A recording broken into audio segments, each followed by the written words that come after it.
But this camera basically sums up here, Grace, what it looks and feels like around the area. We've got reduced visibility because of a very brief winter wonderland scene here with our Midway University camera. This is looking at Hurstbourne Parkway and Interstate 64. You can see the snow showers. They do drop the visibility briefly when you can get some heavy enough snowfall rates. And also, of course, the American flag is blowing in those cold breezes, and so that puts our wind chills in the lower 20s in many locations.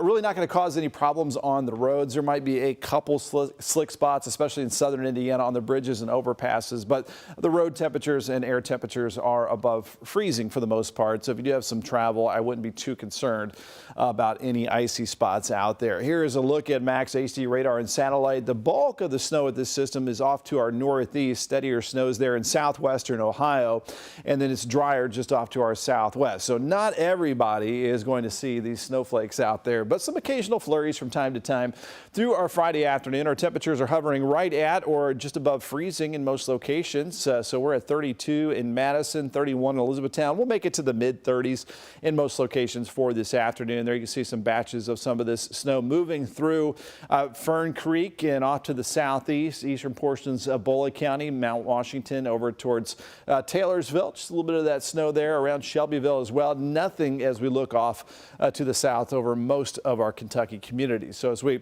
look out there now, 33 and 34, feeling like the lower 20s because we have a wind gust all the way up to nearly 30 miles per hour. So it is a bit blustery out there with that snow, that blowing snow. Our temperatures again in the lower 30s, and you factor in those breezes. It feels like 23 in Madison, 21s in many locations, including Hardinsburg and Springfield, Kentucky. So just bundle up if you have some Friday afternoon or Friday evening plans. You can see those maximum temperatures just a little bit above freezing in most locations. Some areas may even just kind of be stuck right near 32 degrees for the rest of this afternoon. Of course, it'll feel colder in the 20s all day today. The snow begins to drift off to the east as we head towards sunset, and then partial clearing overnight with low temperatures in the 20s. And our winter solstice finally tomorrow morning. So our first winter weekend, our first winter afternoon, it's going to feel like it with sunshine and our high temperatures here in the 30s as we work our way through the rest of the weekend. Sunday, some more sunshine across the area with upper 30s to around 40 degrees. So a winter-like feel through the weekend, but at least it will be dry.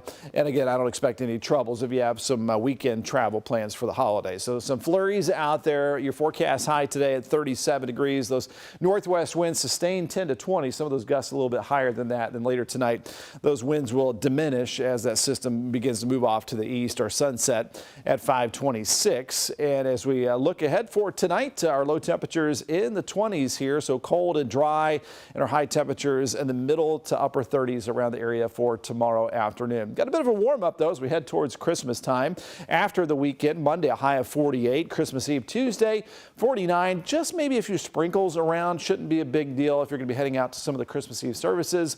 And then for Wednesday, a high up to 52 degrees. And again, for this time of the year, about 10 degrees above normal for just after Christmas time, with highs in the upper 50s next Thursday, Friday. Some occasional light rain showers will be possible through the middle and end of next week, but I don't see any big storm systems anytime soon.